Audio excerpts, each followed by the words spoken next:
Hey guys, good evening. Good to see you again. Last night we introduced the content on the Pacific Theater of War, which meant, of course, the Americans versus the Japanese in the Pacific. Now, the Battle of the Midway, June 1942, a tremendously iconic and important victory for the Americans, the turning point in the Pacific, because afterwards we go on the offensive, partially due to increased confidence, but also the fact that the Japanese lost hundreds of pilots and their best pilots, many planes, and also of maybe greatest importance, 4 aircraft carriers to boot. So a decisive win for the Americans at the Battle of the Midway. Now, following Midway, so 1942 into 43 and going forward, the Americans are going to incorporate a new philosophy. There's a new philosophical shift now in the Pacific known as island hopping. Island hopping.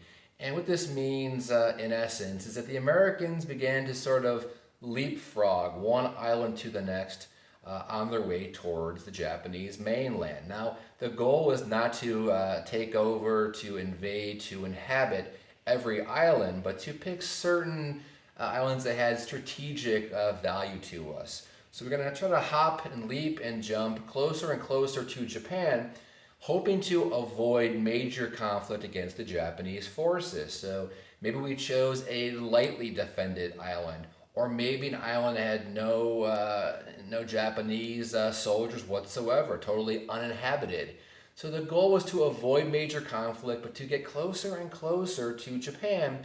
And as we went, or as the Americans went, to build airstrips or airfields along the way, and then use the air power to eventually overtake the Japanese. That was the goal, to get closer and closer to the Japanese mainland through the building of airstrips and taking certain strategic islands along the way. Now, tonight's first campaign that we need to talk about is called the Battle of Guadalcanal. The Battle of Guadalcanal, Guadal. Canal. Guadalcanal. The Battle of Guadalcanal. It's part of the chain of islands known as the Solomon Islands, fairly close to Australia. And I want to mention, first of all, what it was that attracted our forces and our upper brass to Guadalcanal. At this point in time, we had increasingly strong surveillance. And our people had observed the Japanese up to some kind of a project on Guadalcanal. And as we got closer and got a better look at the operation, we realized they were building a 2,000-yard airstrip at Guadalcanal, later to be named Henderson Field. So there was this operation going on. They were building Henderson Field, an airstrip or airfield, and if they had controlled Guadalcanal, that would give the Japanese air superiority between Hawaii and Australia. So that was the purpose for Guadalcanal. So it's going to take place August of 1942. August of 1942. It goes by the nickname today, the moniker, the Island of Death. The Island of Death, Guadalcanal. Might be the first time that the Americans get a true appreciation or this comprehension, this semblance of the ferocity by which the Japanese fight. Okay, this notion of never surrender becomes apparent for the first time at the Island of Death, Guadalcanal. So the individual who's going to oversee the invasion of Guadalcanal in August of 1942, his name was Admiral Ernest King. Admiral Ernest King. What he lost or didn't have in terms of personality and charm, he made up for in toughness. Okay, his men didn't rather like him as an individual, but they had to respect his toughness. Kind of a funny line from FDR. In talking about Ernest King once, FDR said, "Oh yeah, Ernest King, he shaves every day with a blowtorch." So toughest nails, Ernest King, the admiral for this invasion. Now, the first day goes swimmingly, no pun there. The first day goes swimmingly for the Americans. They take Red Beach at Guadalcanal with no problem at all. They take Red Beach on day one, and they're actually surprised there was very little Japanese resistance on day one. But despite that first day's success, it's going to take 6 long months to fully occupy and subdue the Japanese at Guadalcanal. So the first day they take Red Beach. The next day they occupy Henderson Field, but now they're forced to fight the Japanese, in their own environment, their own climate, and it's going to be 6 long months of fighting on Guadalcanal. And guys, don't get me wrong, it's not just the fighting. It's a subtropical environment, and there's a lot of problems with dysentery and malaria that afflict the American soldiers as well at Guadalcanal. So the first day they do take Henderson Field, that was a plus. Going forward, how do the Americans take Guadalcanal and eventually end Japanese resistance? It's a great example of an interconnectivity, this interconnectiveness of Air Force and Navy and land troops. Okay, so the three work as a great tandem there, or they work with great synergy. Air Force, land forces led by the first U.S. Marines. Let me say it again. The first U.S. Marines are the land troops, aided by the Navy and aided by, of course, the Air Force. So great example of those three groups all working with a wonderful synergy and connection.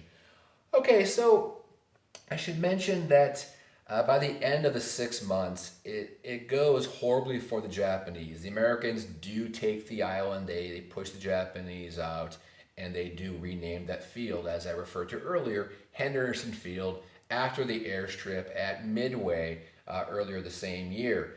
By the end of the campaign, 24,000 Japanese casualties, 24,000, about 2/3 of their whole manpower at Guadalcanal. The Americans lose 1,600 men to fatality during combat, and then several thousand more as well due to malaria, dysentery, and tropical diseases. So eventually we do take Guadalcanal, and we are able to maintain control over the airwaves and maintain air power around Australia, our ally. Let's fast forward. Let's go somewhere else. That's the Guadalcanal campaign. I want to talk a bit now about the year 1943. So 1943, we're still trying to incorporate and see through our philosophy of island hopping, getting closer and closer to the Japanese coast.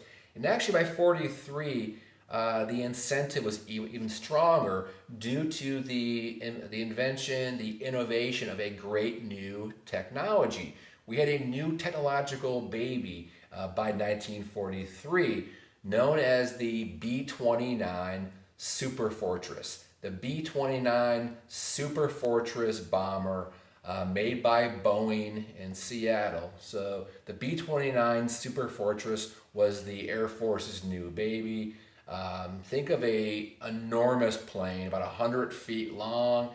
Didn't travel all that fast. It would have been hard or easy to take down by opposing planes, if not for the fact that it was being guided by fighter planes that were much quicker and offered protection to the B-29 Superfortress.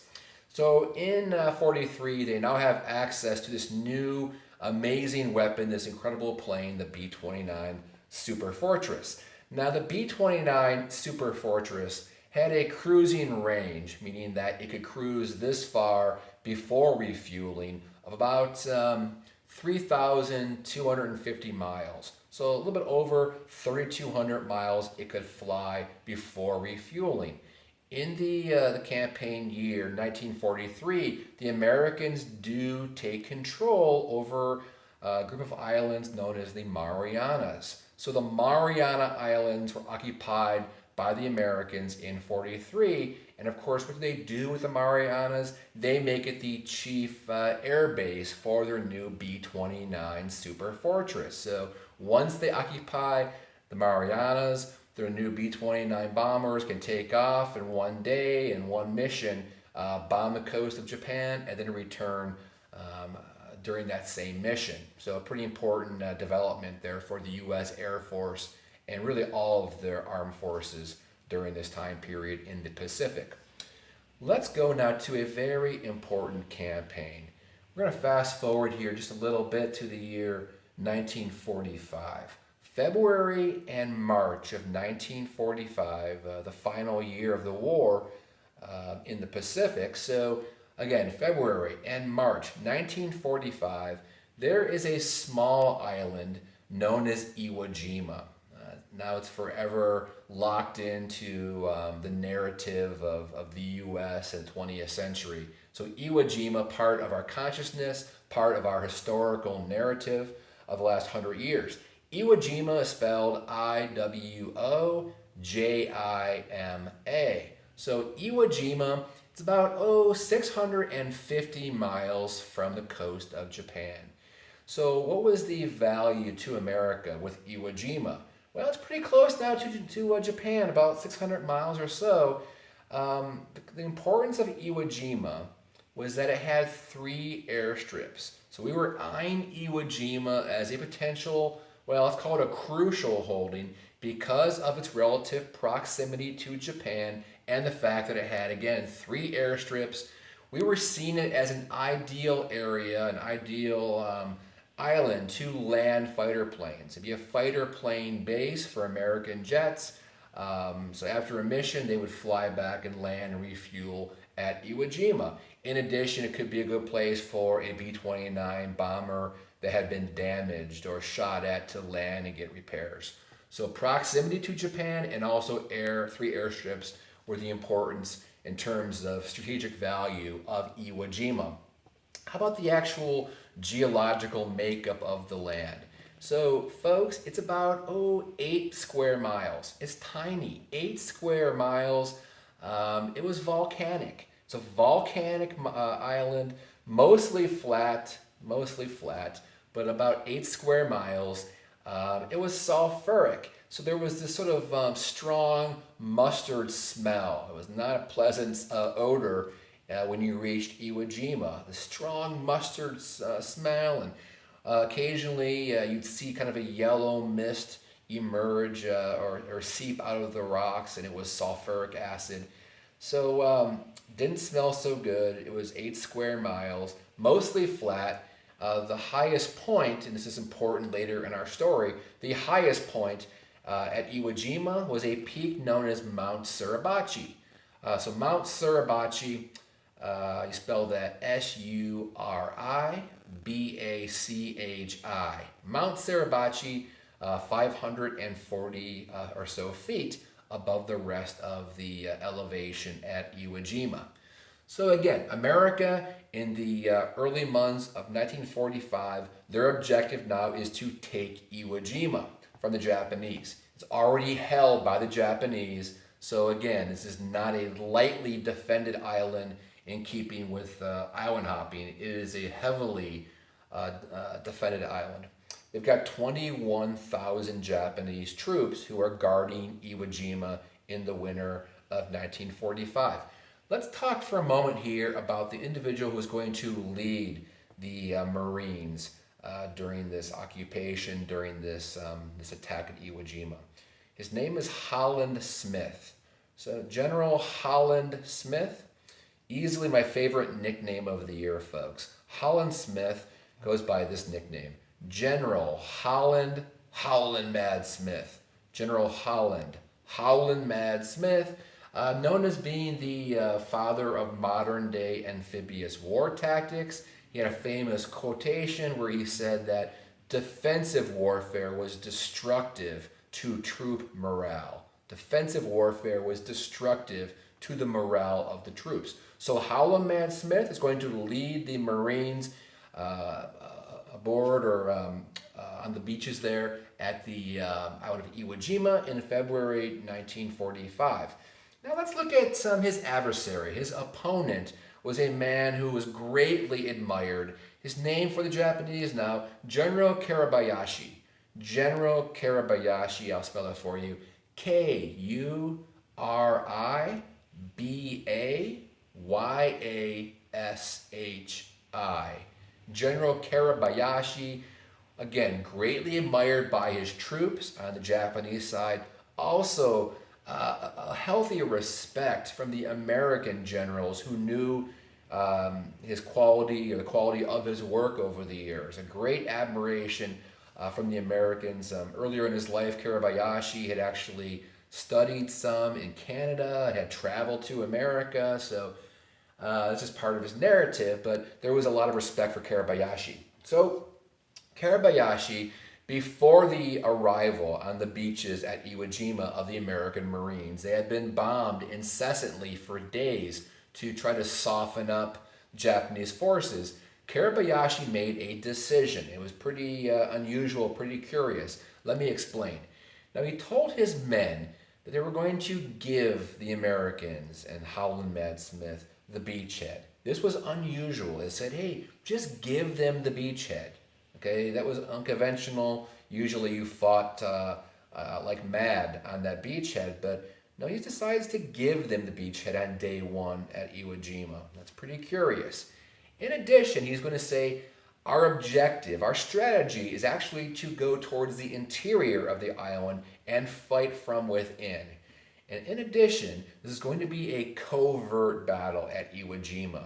He goes on to explain that we are digging, before they arrive, miles upon miles of tunnels, subterranean. It's one of the advantages of this soft volcanic rock, very easy comparatively, geologically, to dig into this rock. They're going to dig 13 miles of tunnels and medical facilities and pillboxes.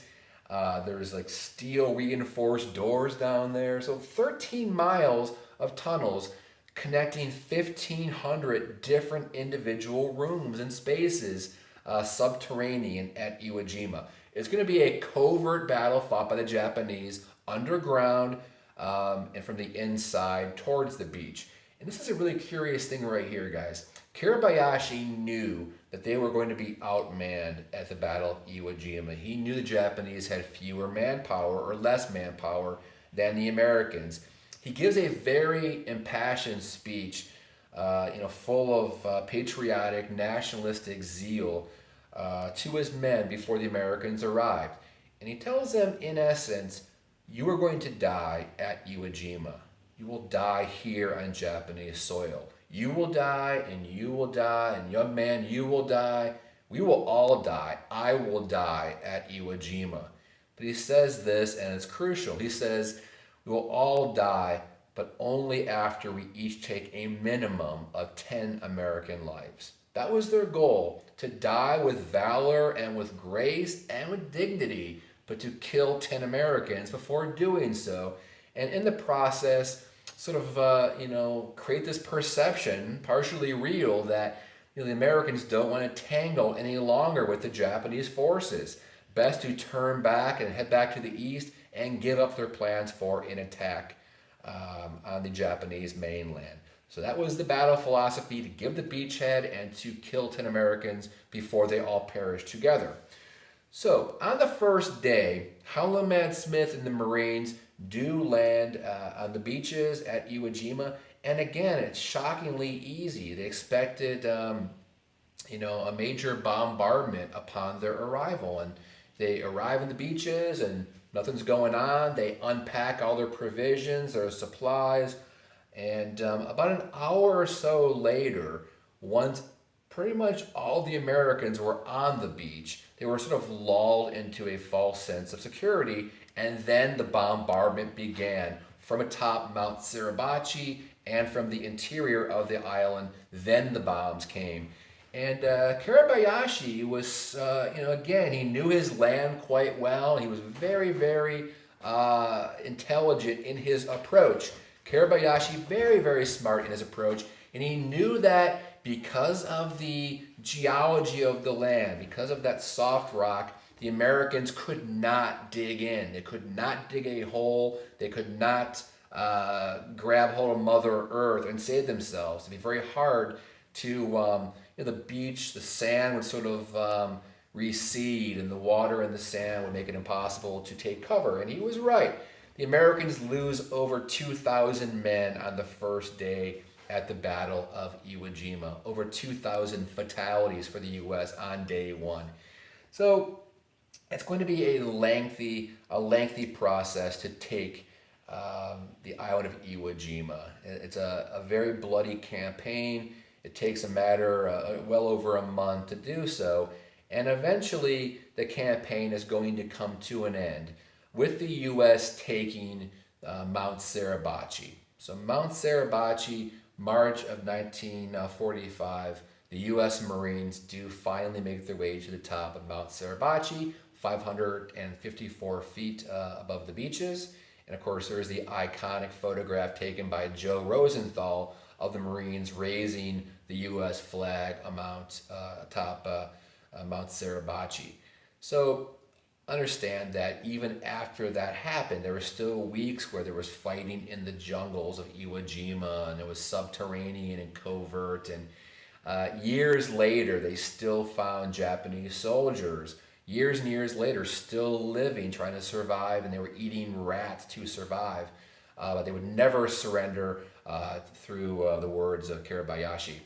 But anyway, guys, the battle eventually was a success. The Americans do take Iwo Jima. They've now got 3 airstrips for a fighter plane base and closer proximity to the Japanese mainland. But again, destructive, disastrous toll on humanity. Out of 21,000 Japanese troops, heeding the words of Caribou Yashi, 19,000 out of 21,000 do die during the campaign at Iwo Jima. Again, 600 miles plus from the Japanese mainland. One final battle to mention today. It's going to be a bit more of an abbreviated lecture today. One final campaign, the summer of 1945. It's called Okinawa. Not going to spend too much time on Okinawa. Okinawa. So the final campaign in the Pacific Theater of War, summer of 1945, the Battle of Okinawa. Okinawa, as you'll see with the images on your slideshow on Schoology, Okinawa is different. One, because it is a vast, expansive island, hundreds of miles long. It's a huge island. It's massive. In addition, though, it's unique, Okinawa is, because it had a huge civilian population. It's a large population of civilians. It's pretty close now to Japan, to the actual coast, and people do live there permanently. So understand that Okinawa is known for one thing, and the population of civilians and proximity to Japan, but also it's the most bloody. There's the most fatalities because when you add up the military losses as well as violence inflicted upon the civilian population of Okinawa, it's a disastrous campaign. One more thing that we see at Okinawa that speaks a little bit of the fighting spirit, the Japanese, the way that they viewed their leader Hirohito as a divine force. We're going to see the rise in kamikaze attacks by the Japanese Air Force at Okinawa. It shows a certain sign here of desperation. The Japanese know that, hey, they are very close now to our home base, our home country, to Tokyo. We have to do whatever it takes now to protect Hirohito, our king, our leader, our god here. So there definitely is a spiritual side here in terms of how they're beginning to fight.